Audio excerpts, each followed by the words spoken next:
Hello, everybody. Gather or distance, whichever you prefer. Thank you for being here. Thank you for coming out to show where you stand for reproductive justice. Let's show the world where Rhode Island stands for reproductive justice.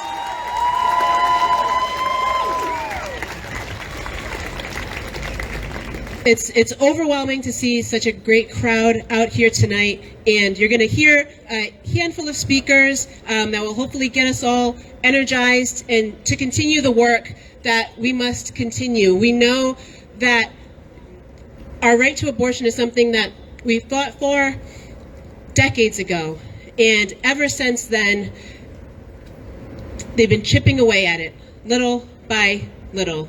They've chipped away at our reproductive rights. They've chipped away at our voting rights. They've chipped away at our access to health care. And we are here tonight to say we won't stand for it. We won't. We are here tonight to show up for each other, to show up for this movement, and to stand in solidarity with the millions of people all across this country whose lives are going to be affected by this disastrous Supreme Court decision. So we're going to have several speakers here tonight, and I am pleased to welcome the first speaker to the stage, who is our Lieutenant Governor, Sabina Matos. Thank you. Thank you all for coming out tonight and show support for abortion rights here in the state of Rhode Island. Thank you for all of you that are here to show that we are not going to stand for this, that we know, and we know for sure that abortion is health care and there are people's lives that are dependent on that. So thank you for being here. I would like to say I'm in support of Senator Goodwin and also Rep. Williams' bill to extend the Medicare the right care for postpartum coverage for a year.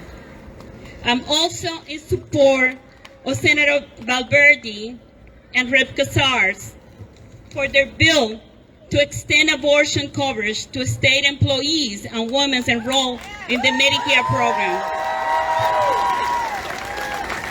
Only Rhode Island and in New Hampshire, as I was just informed, are the only states in New England that don't do this. So we have to make sure that we get that coverage. I also want to call on the state leaders, both the General Assembly members, the leadership, the Speaker, the Senator, and also the Senate President, and also the Governor, to work together to enact these two bills, and also to amend our budget to extend this fundamental human right to the women in our state, especially our most vulnerable people. I'm confident that Rhode Island can become a national leader for reproductive rights at a time when the reproductive rights is under attack. And I want to take this moment also, I want to thank the senators that took the fight and the state rep members that took the fight to make sure that we codify abortion rights here in the state of Rhode Island. And I want to mention, because I just saw a tweet from her that she's actually in D.C., Senator Goldwyn, and the work that she did together with the rest of the Senate members that worked really hard. I was glad to work with my colleagues in the Providence City Council at that time to make sure that we send we send a resolution in support of the bill, but the hard work that the members of the Senate, many of them here present, you're going to hear from them, and also the state reps member that worked really hard to make that possible. That's why we can rest a little bit more with more peace here in the state of Rhode Island, knowing that in Rhode Island that is the law. But we have to think about the other states in which there's going to be people that, just like me, that don't have any resources, that cannot travel to another state to get an abortion. It's really hard when someone makes a decision to go and get an abortion. It's not a decision that is made lightly. I have sat with friends that have to make this decision. I have to go through the process, listening to them about how they go about making this decision. This is not a decision that is made lightly, but this is a decision that has to be made between a woman and her doctor. That's it. Politics shouldn't be there. Thank you.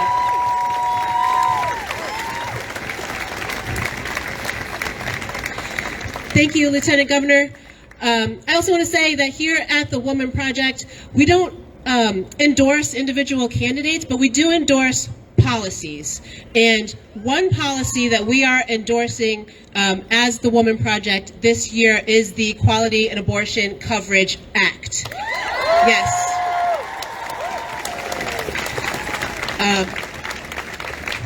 For those of you who don't know, the Equality and Abortion Coverage Act is an act that would that would allow for the coverage of abortion for state employees, folks who have health insurance through their state employee health insurance plan, and for folks on Medicaid. As of right now, if you are a state employee or if you are on Medicaid, you don't have full access to abortion because your health insurance doesn't cover it by law.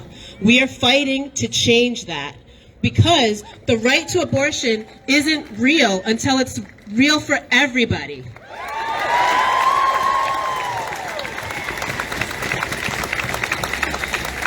Because we know that these bans on healthcare, these bans on insurance coverage, they don't affect people of means. They don't necessarily affect folks who can fly across the country or who have $1,000 in their pocket at any moment for a healthcare procedure. But it's the folks who need this coverage the most, the folks who have the least ability to pay that are affected the most by these awful racist laws, and we're going to change that here in the state of Rhode Island.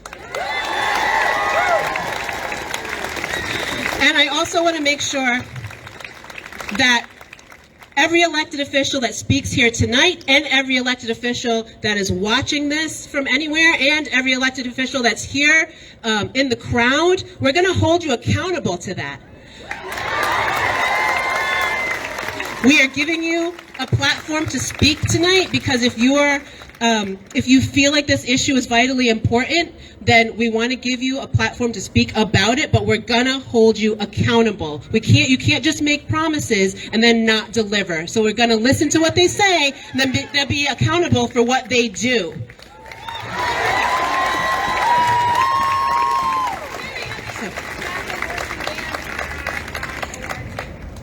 So if you want to follow the Equality in Abortion Coverage Act, you can visit our website.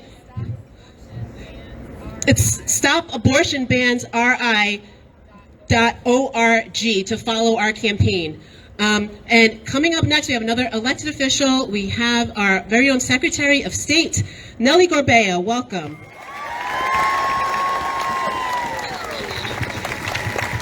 Good evening. Come on, let's do this. So, as a mother of 3 children, I am deeply saddened and frightened about their future. They have asked me what's up ahead. And as a mom, I have to say, we just have to fight. The battle's not done.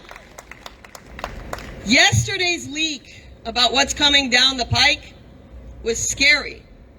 But we are mobilized, and we will battle it so that we make sure that reproductive health, that abortion rights are the same for every person across this country.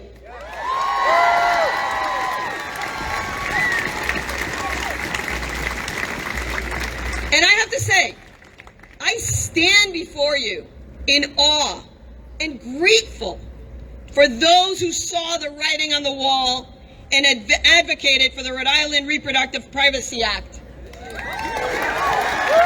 Many of them are standing right here, and they deserve all of our appreciation.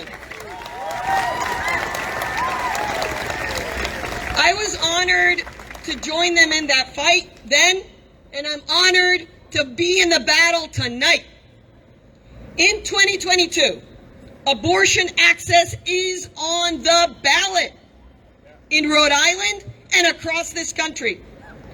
We are here to make sure that Rhode Islanders from all walks of life know that we are here to fight for the working moms who couldn't be here tonight because they're on their way to a second shift so they can afford to put food on the table. We are here for our grandmothers who have fought these battles with us before, and for our children who deserve the best that the world has to offer. When I first took office as your Secretary of State, I knew that our biggest task was to make sure that our elections worked for everyone, that every voter in Rhode Island would know how, when, and where to cast a ballot. And in 2020, the election cycle that was the monster of all election cycle, we did just that. And we had record turnouts. And we had, you know what? The most diverse group of elected representatives to our General Assembly. The most women elected to the General Assembly.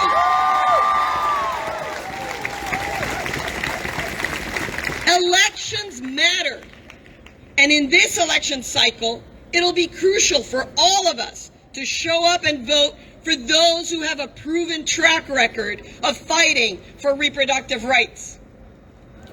Here in Rhode Island, we can do that. We need elected leaders who walk the walk and talk the talk. We must elect individuals who trust people to make their own personal health care decisions. Here in Rhode Island, we can do more to protect our rights. And yesterday we were hit with the harsh reality that there is no time to waste. The Rhode Island Reproductive Privacy Act was a first step. But in order to create a more equitable and just society, we have to make sure that everyone at every income level has the same access to that right. So tonight, I join you in calling for funding for the Rhode Island Equity and Abortion Coverage Act. We're going to get this done one way or the other. And give me 2 more seconds. A mi gente, el pueblo unido jamás será vencido. Nosotros tenemos que luchar para que toda persona que necesite acceso a su salud tenga ese derecho, ya sea tener que tomar esa decisión de hacer un aborto o de tener otras decisiones en su vida. No podemos dejar que se nos quiten nuestros derechos, ahora ni nunca. Así es que vamos a luchar para conseguir que toda persona que necesite acceso a sus derechos de salud lo tenga. Thank you, everyone. Thank you, Women's Project, for bringing us together tonight. Thank you all for your work. Let's get it done.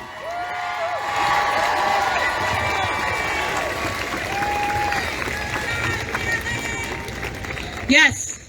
Thank you, Secretary of State Gorbeau. Again, we are gathered here both in community with each other, in solidarity with each other, but then we're here to get pumped up. We're here to reignite the fight within us because we know the fight is not over. It continues on every single election day from now until eternity. It continues with the work that the legislators are doing up here on the State House every Tuesday, Wednesday, and Thursday. The fight continues. So we have to make sure we keep holding them accountable.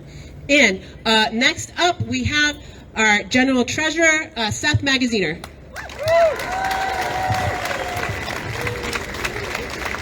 Good evening, everyone. A big thank you to the Women's Project and to each and every one of you for coming out tonight. We are here tonight because for 50 years, the far right in this country has been working to take healthcare decisions out of the hands of women and their doctors and put them in the hands of politicians. That is wrong. For 50 years, our parents and our grandparents have fought the fight to protect reproductive health care, to protect the right to abortion in this country. And for 50 years, they have won. Now it is our turn. Now it is our turn to take up that mantle, to fight and to win, so that the generations that come after us can have that access to health care as well. Now, the far right in this country has been working for this moment for years, but they did not count on something. They did not count on us. The fact that we are strong, that we are powerful, and we are determined. Say it with me. We are strong. We are powerful. We are determined. And we will win. We will win here in Rhode Island, where we need to pass the Equal Access to Abortion Act to ensure that every woman, every person in this state has access to reproductive care regardless of what type of insurance they have. We will win in Congress, where we need to codify Roe v. Wade at the federal level for this entire country. We can do it. I know we can do it because we have done it here. I was proud to stand shoulder to shoulder with so many of you to pass the RPA 3 years ago, a tremendous victory here in Rhode Island, but it is just the first step. So let's stay fired up. Let's stay fired up tonight, all the way to November and beyond, because elections matter. That is power. That is something that we have to take in our own hands so that they understand that we are the ones who have the power, who have the determination, because we have right on our side, we have might on our side, and we are going to get this done. Thank you very much for coming out tonight, everyone.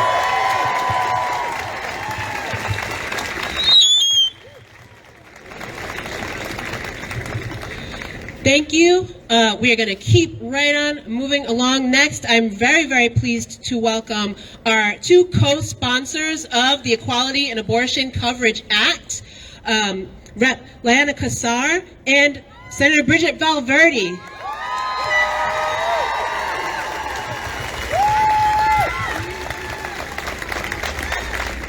Thank you to the Women Project. Thank you to all of the organizations that signed on to the campaign to support the Equality and Abortion Coverage Act.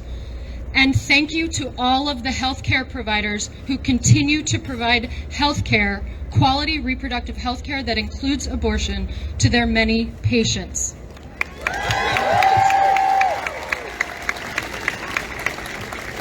I stand here in front of you in my t-shirt without my jacket on so that to make a point here, which is that I'm wearing a shirt that says, "Controlling my body, controlling my future."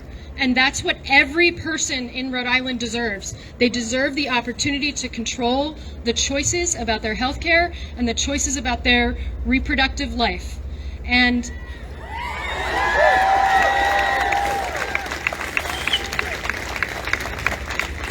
we're close in Rhode Island. So many people, senators and representatives who came before me and before Senator Valverde, worked hard for years to get the Reproductive Privacy Act passed in 2019. It was critical. It was a lot of work, and a lot of you showed up day after day in this chamber, made a heck of a lot of noise, and made it happen.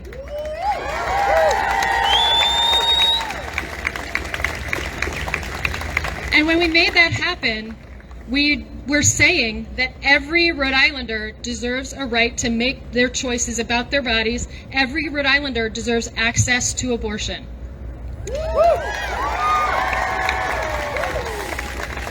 There's just a little bit more work to do, and we can get it done this year. So I want you to answer me a question. Does every Rhode Islander deserve access to abortion? Does every Rhode Islander on Medicaid deserve access to abortion? And does every Rhode Islander on a state health plan deserve access to abortion? Now that we all agree, I want you to think about what you can do. What you can do this week, what you can do this month, and what you can do this year. And then there's more, but I'll stick to just 2022 for now. This week, please reach out to your senator or representative and find out how they're voting, and let them know how you need them to vote to protect access to abortion.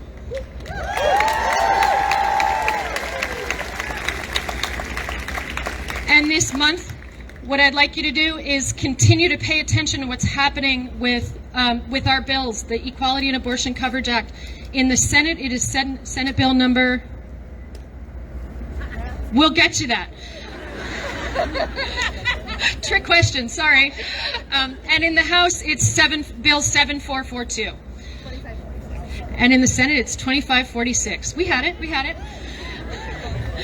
So in the Senate, it's going to the Senate Judiciary Committee. In the House, it's going to House Finance. We hope to see it in the next week or two. Make your voice heard. So after this week, we will probably be seeing it on one of the legislative calendars. Send in written testimony, come in and testify in person. Let our colleagues know how you feel and how important this is for you and for your community. And then as you go on in this year, pay attention to who you're voting for this year. Pay attention to the elections. Ask any candidate you see when you see them at a community event, where do you stand on reproductive rights? We need to know. It matters who is working in this building, and we need people who reflect Rhode Islanders' priorities.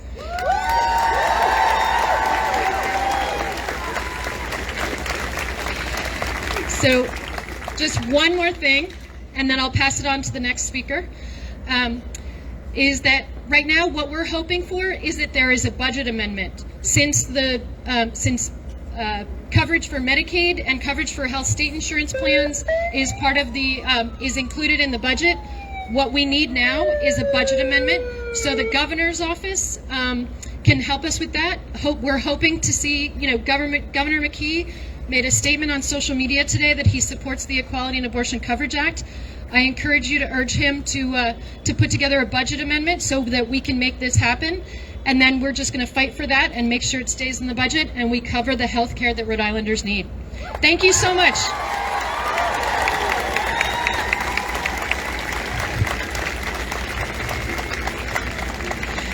Thank you. As Rep. Kassar said, it's so vitally important that we make sure that our elected officials know where we stand and know where we want them to stand. We need Governor McKee to draft a budget amendment. And guess what? We have Lieutenant Governor Matos here, so you have his ear directly. So we want to make sure that you aren't just standing here and saying promises. We want to make sure that you're working very hard, and every elected official is working very hard to make sure that this bill passes. That's why we're here tonight, to pass that bill and to show solidarity with folks all across the country. Next up, I'm very pleased to welcome to speak a physician and a healthcare provider, because we know, above all else, abortion is healthcare. Say it with me: abortion is healthcare. One more time: abortion is healthcare.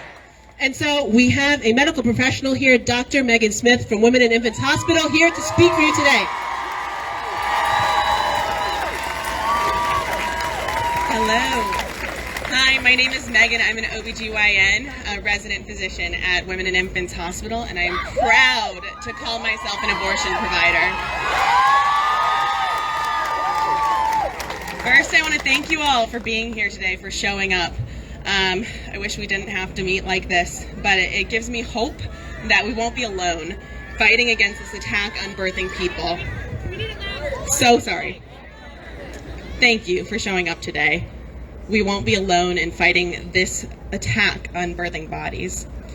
I speak on behalf of my patients today, past, present, and future, as well as my friends, family, and colleagues. It's not All right. It's not you. Sorry, guys. It's not her. The decision of the Supreme Court leaked yesterday, It's not her. It's not her. extends beyond erasing the basic right to terminate a pregnancy. It is an attack on the autonomy of every individual in this nation. It's an attempt to use an individual's body against their will. More so, it is an attack on those who are already disadvantaged by systematic violence in this country. It is yet another means of control, of oppression, and violence. As a doctor, I can tell you I'm scared. I'm scared for my patients whose lives are threatened by being pregnant in a country with one of the highest maternal mortality rates in the world. I'm scared for Black and brown patients who are 3 times more likely to die from a pregnancy-related death than their white counterparts. I'm scared for my colleagues who will be persecuted for providing basic health care.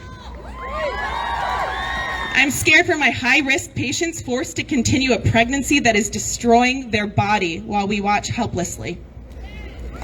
I'm scared for the mental health for mothers forced to continue a pregnancy, some learning that their fetal defects found during a routine scan will lead to their baby dying in their arms. I'm scared for my patients who will attempt an abortion because I can't be there, because that risk is less than continuing a pregnancy. Birthing people have the right to make decisions about their bodies, about their families,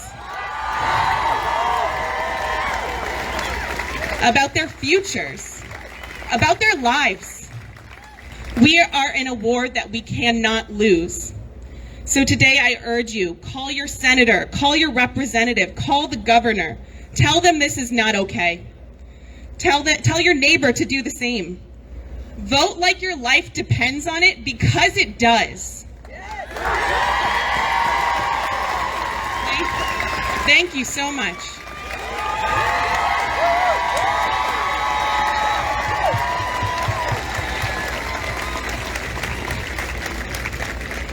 Thank you so much to the brave and dedicated healthcare workers now over the past 2 years, for the whole stretch of time. Thank you so much to our healthcare providers. They mean so much to our society, to our world.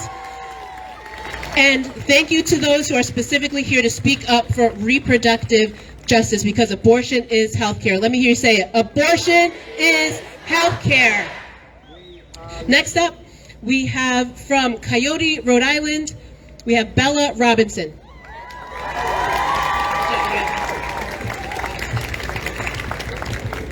Good evening, everyone. Bella, you want to shout right into that mic? Okay, no Supreme Court draft has ever been leaked, including Bush versus Gore. It's not too late. The justices can change their mind. Roberts is in play. Gotchoff is quirky. If there's ever a time to take to the streets and channel the power of RBG, it is today. On Thursday, April 7th, this year, Texas police arrested a woman and charged her with murder for allegedly self-induced an abortion using pills. She was 26. She was held in jail on a $500,000 bond until they dropped the charges. The murder charges was extreme and a misuse of the Texas law that is in direct conflict with the constitutional right to abortion. Texas does not have a law making self-induced abortions a crime. However, 3 states do: Oklahoma, South Carolina, and Nevada. While Roe versus Wade was created in 1973, it did not give poor women the right to access abortion. This is why it's so important that we pass the EACA this year. Yes. Now let's think about criminalization, what it looks like to criminalize a woman's body. The policing of women's bodies, whether abortion or sex work, is gender-based violence. The choices that women make to have an abortion or engage in sex work are both rooted in poverty, especially for women of color, trans women, and undocumented women. In fact, in 2008, 80% of the women at Rhode Island ACI were arrested for sex work. It currently costs $133,000 a year to lock up these women. June of last year, there was 81 women at the ACI. 75% of them are in for misdemeanors. Yet Rhode Island has already paid correctional officers $23 million in overtime just so far this year. So, while Governor McGee refuses to house the homeless with the $1.8 billion in COVID funding, it seems the government is willing to spend a lot more money rather than feed and house poor women. They rather lock them up. I promise you this, that you will be hearing a lot more about decriminalization, decarceration, and shutting this shit down in the next few months. Free them all!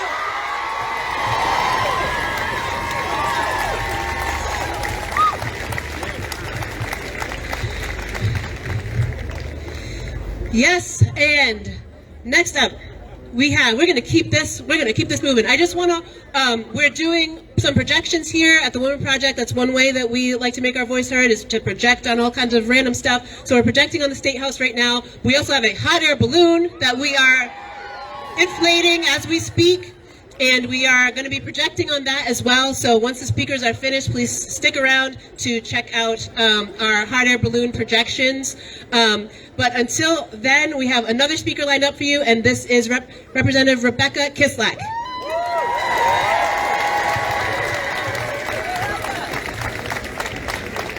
I love art and activism, and first learned about the Women Project when I signed a square for the quilt that was up in the State House. That probably many of you also signed squares for reproductive health care rights. And I'm so curious about this balloon that's going up, and I will try not to be distracted, but I'm kind of excited.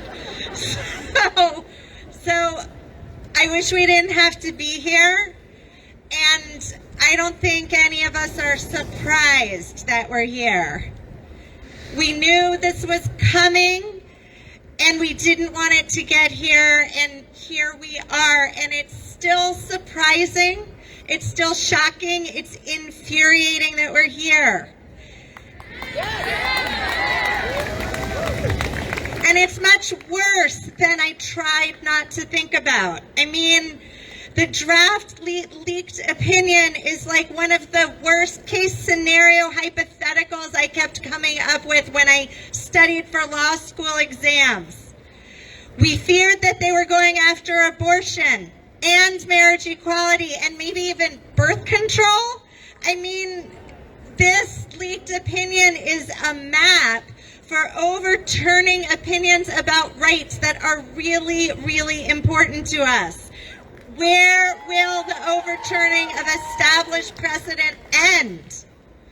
The Supreme Court seems to be trying to build a cosplay version of the United States as it was in 1776.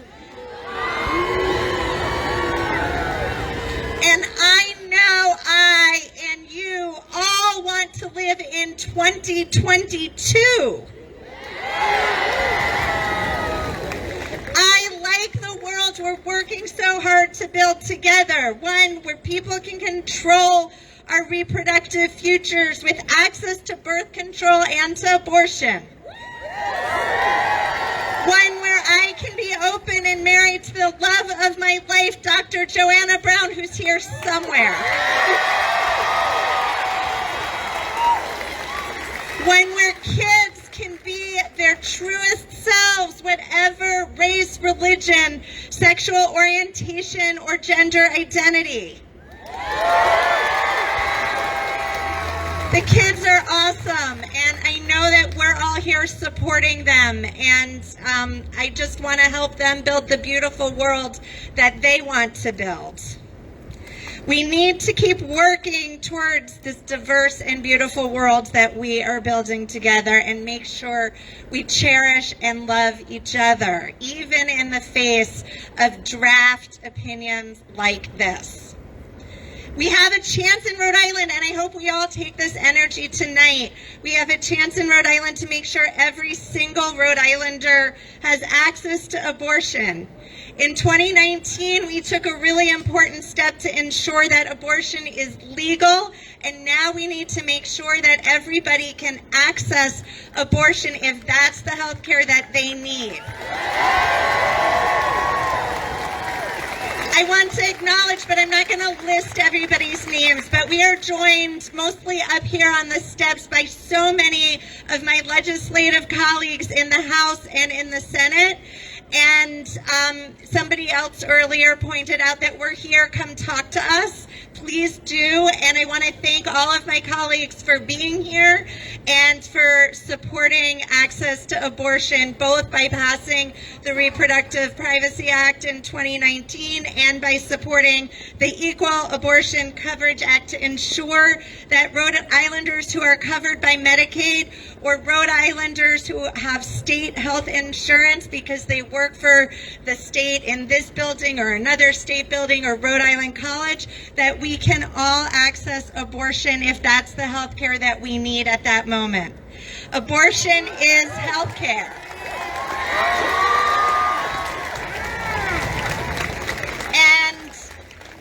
We need to keep working together, building on this energy, making sure that we do everything we can do in Rhode Island to ensure access to abortion for everyone who needs one, and to make sure that we build electoral power here and around the country. And it's going to be a busy summer of campaigns. Thank you all for being here.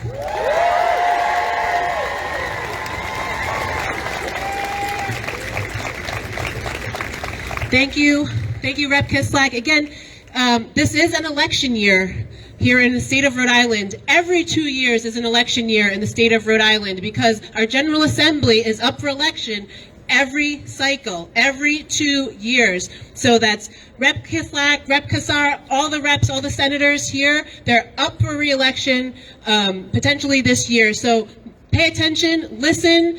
And if you like what you hear, feel free to support them. If you don't like what you hear or you wonder why they're not here or what have you, take that to the ballot box in September, which is the Democratic primary, and then November, which is the general election. And we will keep it moving here with our next speaker, who is another healthcare professional. This is Dr. Ben Brown from Brown University and Women and Infants Hospital.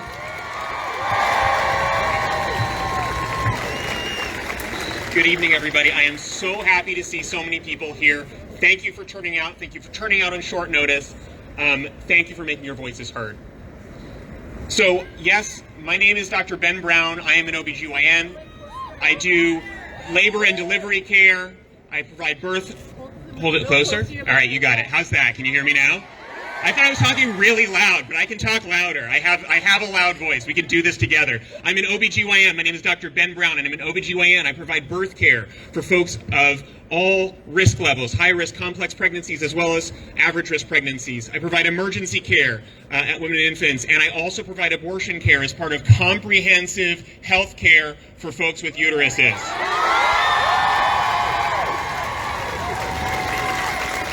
Friends, I came to this work because I'm a Quaker. I came to this work out of a sense of love and a sense of calling, a calling to service, a calling to be of use to the communities that our patients come from, the communities that I am a part of, and for communities throughout Rhode Island. That's why I do the work that I do.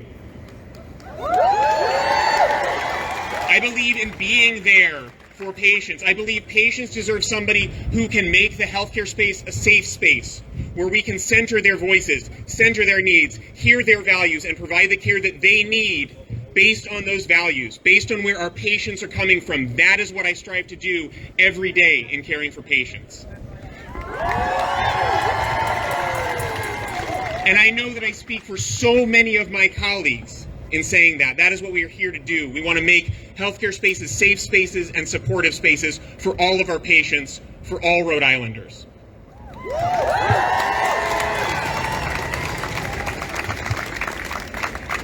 And I also know that abortion bans hurt people. Abortion bans hurt communities. They are dangerous. And they are not okay.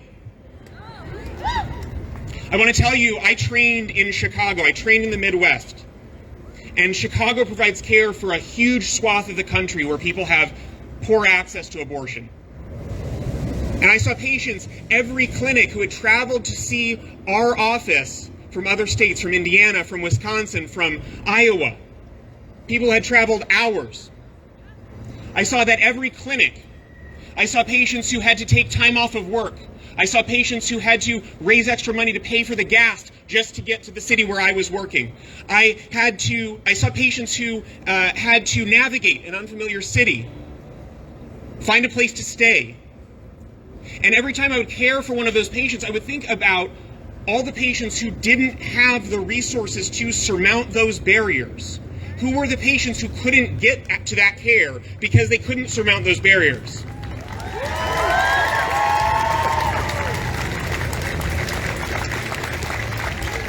That is the reality that is coming our way in the face of what we expect from the Supreme Court.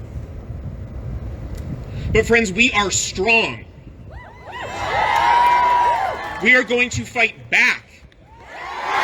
We are going to do that together, and I believe that we can do that. I believe that we can make abortion access a reality.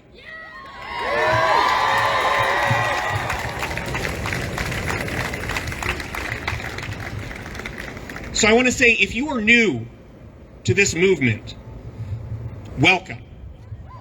We are happy to have you. Thank you for joining us. And I want to encourage you to do a couple of things. I want to encourage you to listen. Listen to the work that is ongoing. Ask how you can take part in it. Ask what you can do. But don't just listen to people like me. Don't just listen to doctors. I want you to listen to the reproductive justice advocates who have been doing this for years and years. And in the clinical space, I want you to listen to the people who answer the phones at the front desk. I want you to listen to the medical assistants who guide patients through care every step of the way and hold their hand every step of the way. I want you to listen to patients, to their family members. Listen to the people who are speaking for the communities that are affected by abortion bans and the people who are affected by accessing abortion care as part of their comprehensive health care.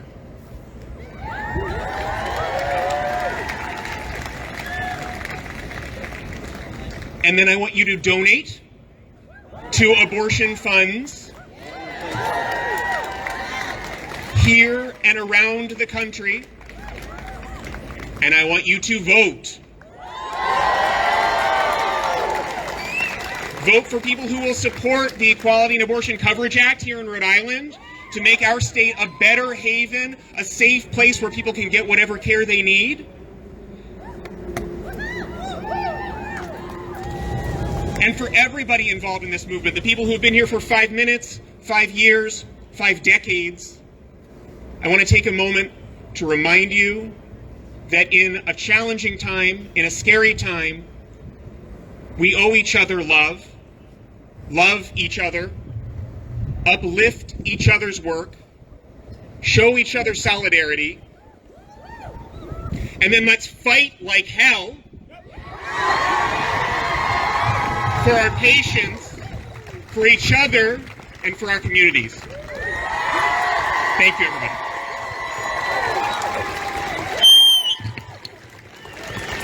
Well, let's go. Good evening. All right, let's try this one more time. Good evening. All right.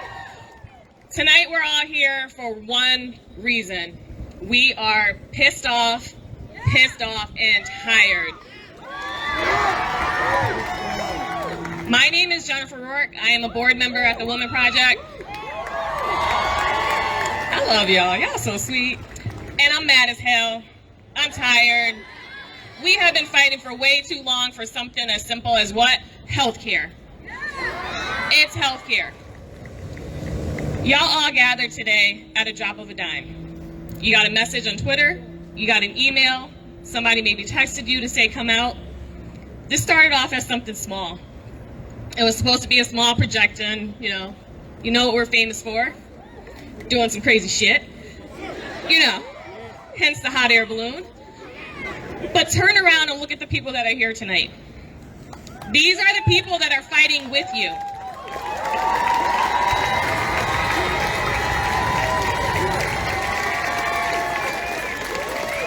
I need every single one of you to show up in September and vote for the people that are fighting to protect us, that are fighting to protect our children, that are fighting to make sure that we have access. Because I'm tired of doing this shit over and over again. This is the definition of insanity. I know y'all tired because I'm tired. September, make sure your neighbor, make sure your best friend, make sure your mother, your sister, your uncle, whomever, your dog is registered to vote come September because it's time. We are tired of this shit.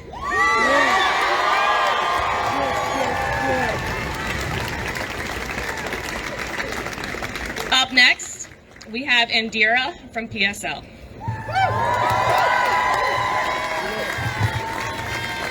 Peace, everyone. Two things before I start. For one, can we give it up to the Herald that leaked this information to us?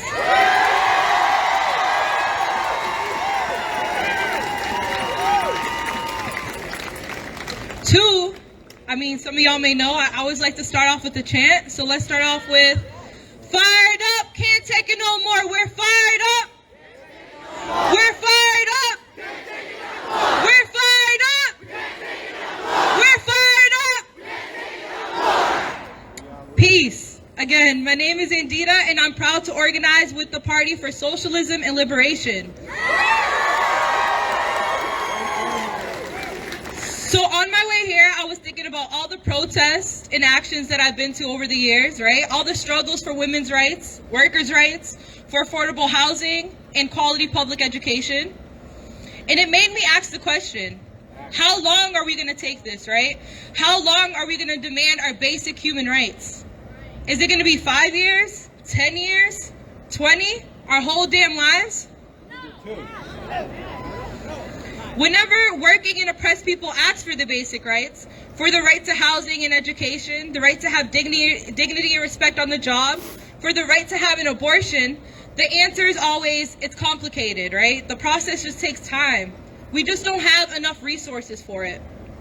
Bullshit. Right, bullshit, right? Bullshit. It's too complicated and the process takes too long for women to have access to reproductive care. We don't have the resources to fund comprehensive health care. But somehow, right, the complication and the processes magically go away when we need to send money for another war. Right? And it's not millions that we're talking about. It's billions with a B. And somehow we have all the resources in the world to build more police stations and prisons. Boo, right, shame. And I don't know about y'all, but something tells me the equation isn't as complicated as it's made out to be. So before I organized, right, like I went to school, I thought I was going to become a historian, but you know, still as an organizer, we have to study history and learn from it. And one thing I know for sure, right, is the only way working and oppressed people have had their demands met is by fighting for them.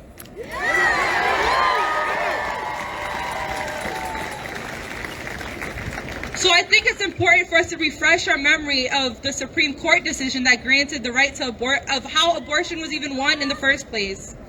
So the legal right to abortion was not an invention that fell from the sky. When it became a law in 1973, arch reactionary Richard Nixon was in the White House and the Supreme Court had a conservative majority. The right to abortion in the United States was won as a result of a long, determined, organized struggle which pushed courts to legalize abortion. For years, women's rights advocates organized speakouts, pickets, referral networks, and underground abortion clinics. Coalitions came together to coordinate local and national action.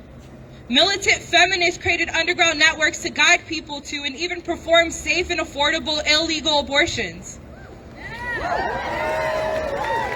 Many medical practitioners risked their licenses and even imprisonment for performing illegal abortion services. In responding to the growing movement of the late 60s, states like Hawaii, New York, Alaska began loosening their restrictions on abortion. Prior to Roe, 17 states decriminalized or legalized abortion, and anti-abortion laws faced challenges in 29 other states in the District of Columbia. Then on January 22nd, 1973, the U.S. Supreme Court ruled that it's a woman's right to choose abortion was constitutionally protected by the 14th Amendment as part of her right to privacy. And it struck down all existing anti-abortion laws nationwide. And here we are, almost 50 years later, fighting for the very same right. So what kind of system is it that a group of 9 unelected people with lifelong appointments can erode the hard-fought victories that we secured decades ago? That's why we say in the PSL, while we fight for these much-needed reforms, in order to win, right? In order to really win, we need to win big. And by win big, I mean transform the system that is rotten to its core.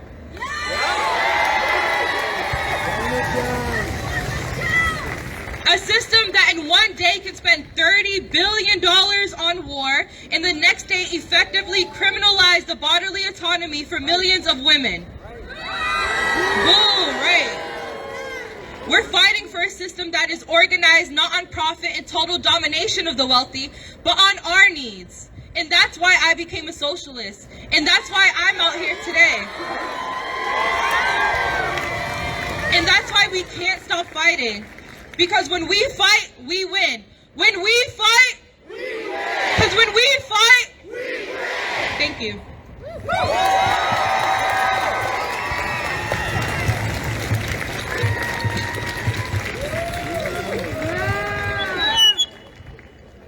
Hello, my people. I am Senator Cynthia Mendes, and I'm going to close us out.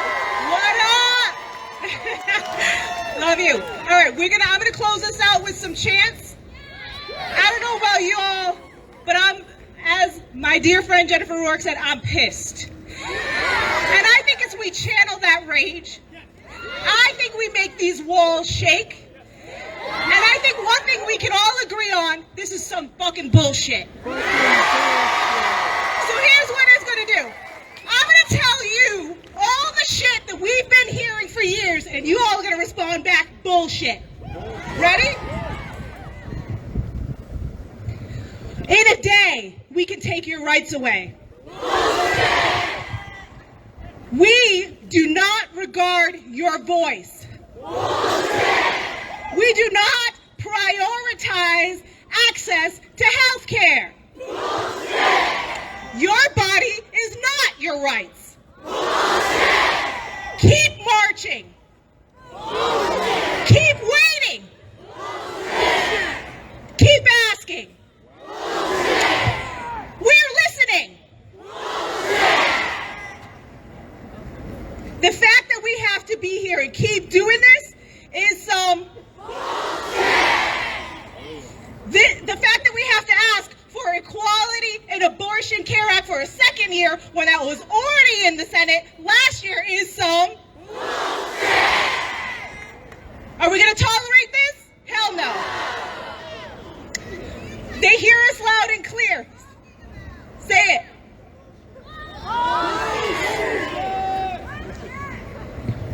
I have a dear friend, she's not standing up here for whatever reason, Senator Kendra Anderson. And when I first met her, she had a button on from the 70s when she was fucking doing this.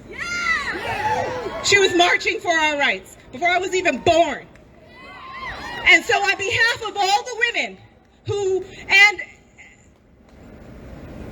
everyone that has been marching for 50 fucking years, that has been asking for our rights for 50 years, on their behalf, I want to tell every single person that is wobbly, that is caved, that has looked the other way, that has told us to wait one more day, I want to tell them one loud statement from all of us. This is some bullshit.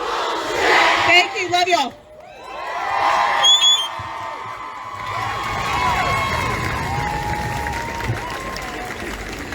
Thank you so much. That was State Senator Cynthia Mendes. Thank you for leading those chants. We are wrapping up the speaking program, but we do have some ways that you can get involved. We have some calls to action. I mentioned a website earlier, stopabortionbansri.org.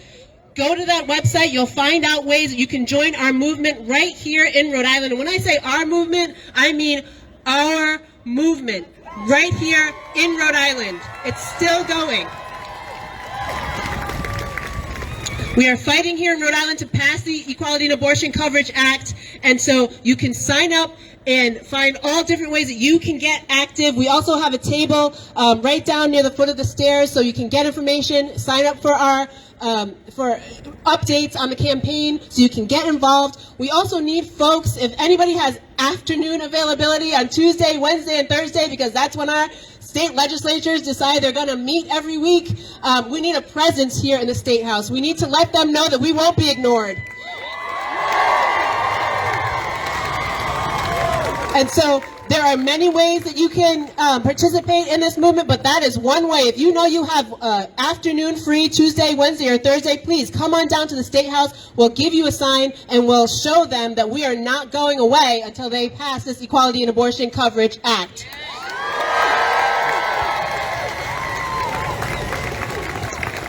And if they don't listen to us, what are we going to do in September? Vote them out. Vote them out. Vote them out. We will see them in September. Get registered. Make sure your friends are registered. Thank you all for coming.